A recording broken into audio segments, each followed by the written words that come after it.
Hallo und herzlich willkommen. Ich bin Anke von Smart Pattern und zeige euch in diesem Video, wie ich die aufgesetzten Taschen auf die Hinterhose einer Jeans nähe und was es dabei zu beachten gibt. In der Videobeschreibung hier unten findet ihr auch den Link zur passenden Bildtextanleitung. Also dann, los geht's!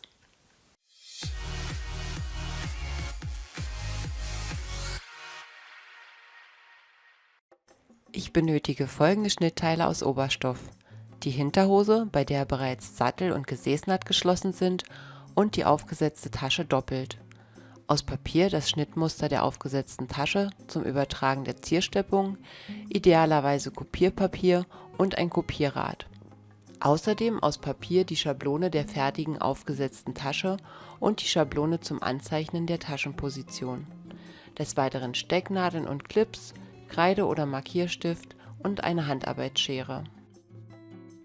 Ich beginne damit, die Ziersteppung auf den Taschen aufzubringen. Die Form kann je nach Design variieren.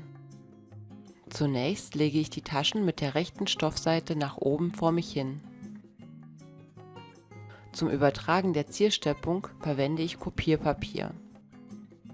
Dieses lege ich so mit der farbigen Seite über den Stoff, dass ich noch die Kanten der Tasche erreiche, um die Schablone daran zu platzieren und auszurichten. Mit dem Kopierrad fahre ich den Verlauf nach und übertrage dadurch die Farbe auf den Stoff. Bei parallelen Steppungen reicht es aus, nur einen der Verläufe zu übertragen und die anderen dann beim Steppen zu ergänzen.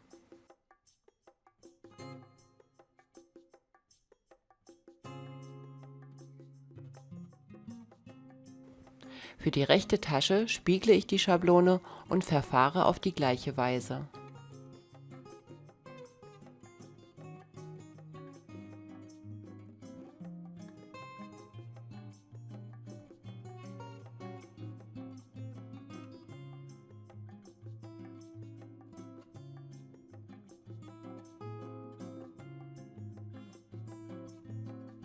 Nun geht's an die Nähmaschine. Hier steppe ich den Verläufen entlang.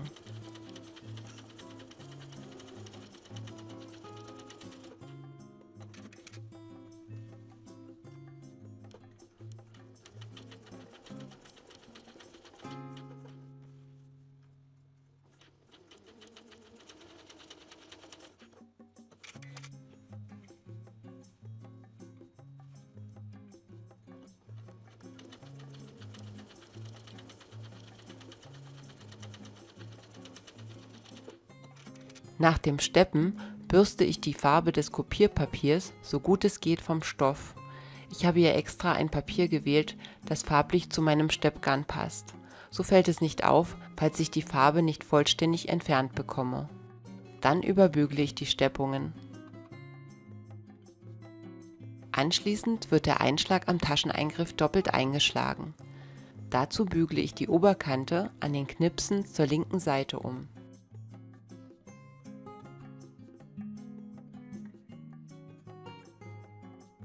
Dann falte ich den Einschlag auf die Hälfte und bügle auch diese Kante um.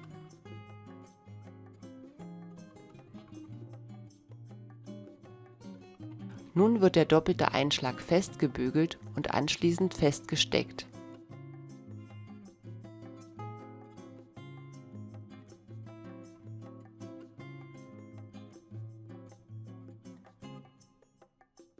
Der umgebügelte Einschlag ist hier 20 mm breit.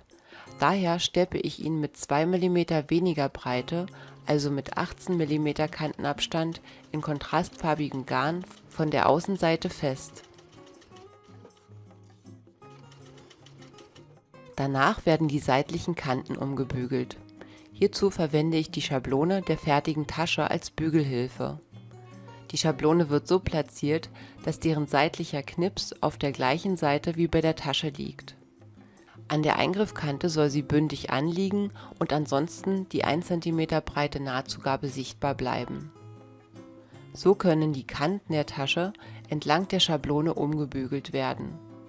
Da sich die Nahtzugaben nach dem Bügeln oft wieder aufstellen, verwende ich hier eine Holzbürste als Hilfsmittel und lege sie auf die umgebügelte Nahtzugabe. Das Holz zieht die Wärme und Feuchtigkeit aus dem Stoff und hilft dabei, dass die Nahtzugabe flacher liegen bleibt.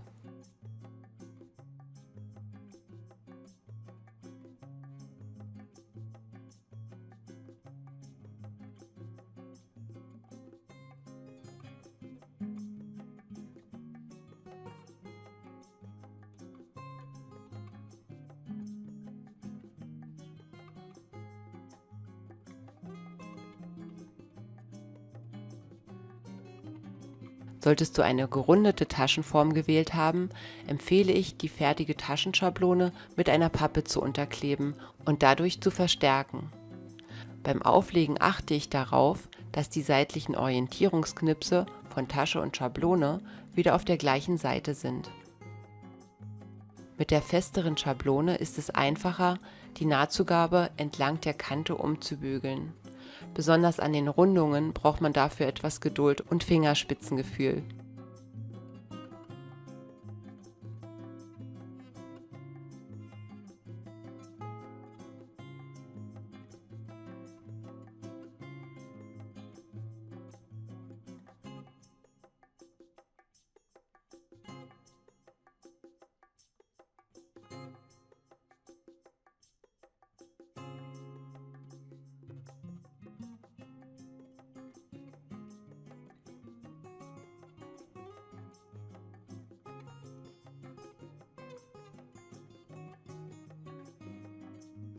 Wem das auf diese Weise gar nicht gelingen will, für den zeige ich hier noch eine alternative Verarbeitungsmöglichkeit, bei dem die Taschenkante verstürzt wird. Ich benötige dafür ein Stück dünnen Stoff, der doppelt liegt. Hier im Beispiel ist das ein Nessel, und lege diesen im gleichen Fadenlauf unter meine Tasche.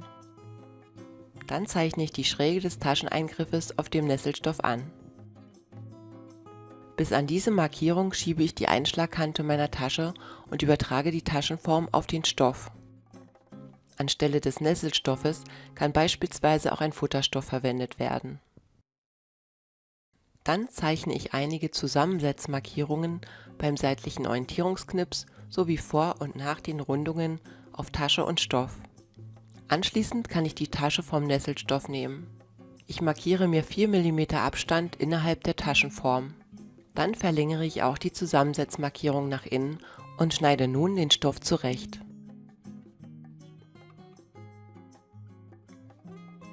Die innere Kontur schneide ich 4 mm kleiner aus, wie zuvor gekennzeichnet.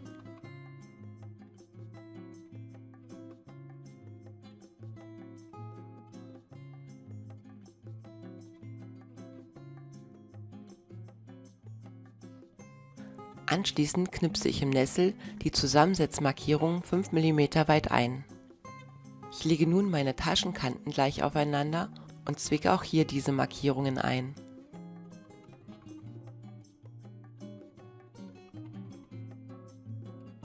Die Taschen werden nun so bereitgelegt, dass die rechte Stoffseite zu mir zeigt. Darauf werden nun jeweils die vorbereiteten Stoffzuschnitte gelegt und exakt an den Knipsen zusammengesetzt.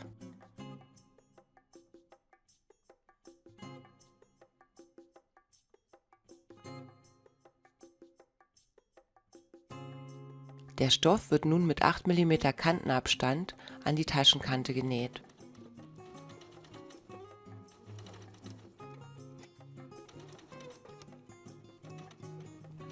Da die Strecke am Zuschnitt kürzer ist als an der Tasche, ziehe ich den Stoff bis zu den Knipsen und achte darauf, dass die Schnittkanten übereinander liegen.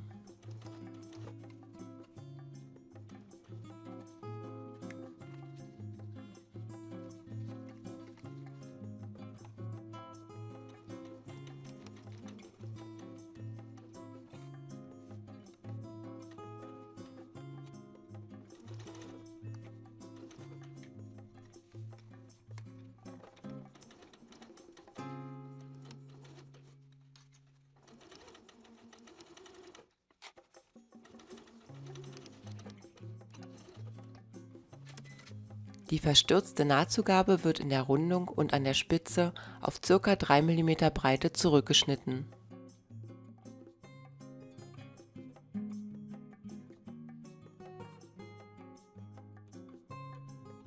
Nun wird die Tasche über die offene Eingriffkante zur Außenseite gewendet.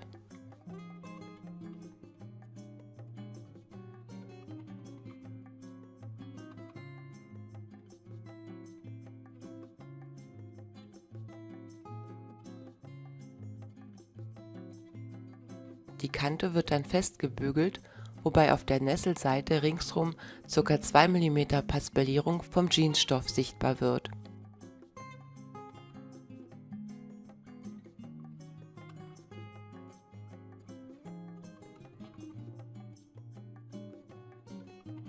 Ich markiere 15 mm von der Kante und schneide in diesem Abstand den Nesselstoff aus.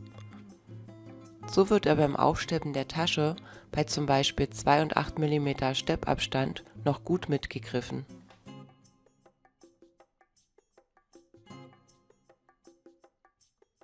Jetzt lege ich die Hinterhose so vor mich hin, dass die rechte Seite zu mir zeigt.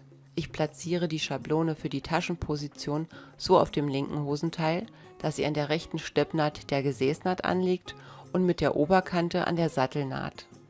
Dann übertrage ich mit Kreide einige Punkte der Taschenposition vom Tascheneingriff und den Seiten auf den Stoff.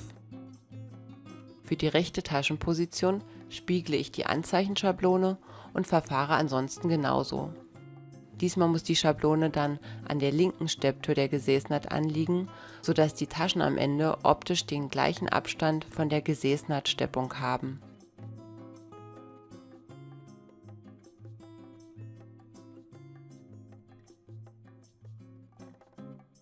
An dieser Kennzeichnung platziere ich nun die Taschen. Hier achte ich darauf, dass der seitliche Orientierungsknips der Tasche zur Gesäßnaht zeigt. So können die Taschen dem jeweils richtigen Hosenbein zugeordnet werden. Jetzt stecke ich die Taschen fest.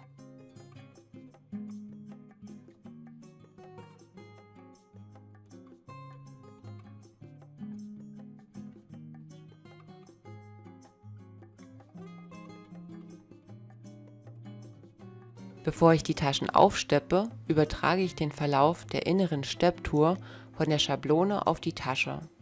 In meinem Beispiel verläuft die innere zweite Steppung nach oben hin breiter. Die Gestaltung ist natürlich wieder ganz Geschmackssache und kann ganz euren Wünschen angepasst werden. Beim Richtungswechsel der Steppung oder bei einem Höhenunterschied im Nähgut achte ich darauf, meinen Nähfuß gerade zu stellen, um hier ein schöneres, gleichmäßiges Steppergebnis zu bekommen. Dafür kann ich auch ein Reststoffstück vor den Nähfuß legen, um für einen Höhenausgleich zu sorgen.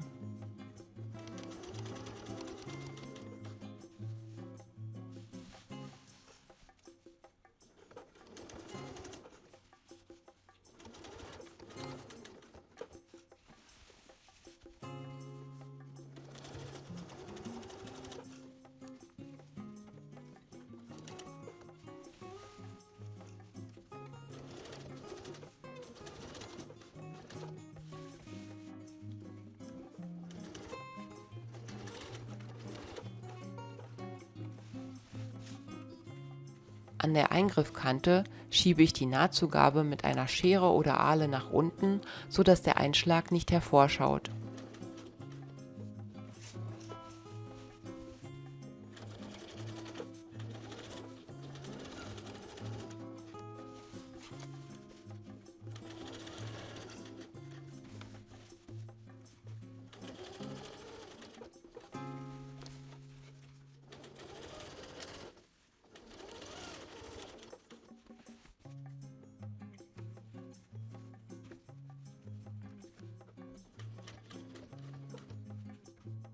Der Tascheneingriff kann oben mit einem Riegel gesichert werden oder einfach mit Vor- und Rückwärtsstichen.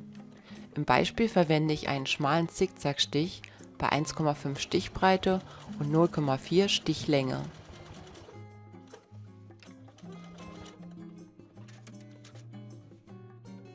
Am Ende noch ein Tipp gegen ausgeleierte Nähte.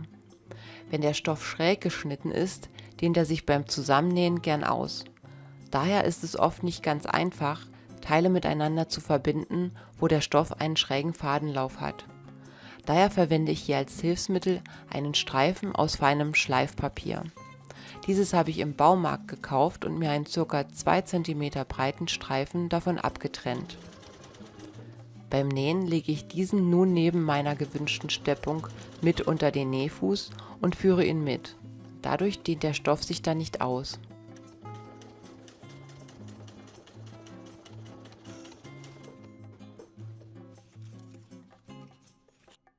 Und so sehen die fertigen Taschen aus.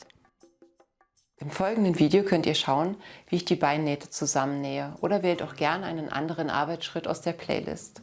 Wenn euch das Video gefallen hat, freue ich mich über einen Daumen nach oben. Hinterlasst gerne eure Anregungen oder Fragen als Kommentar.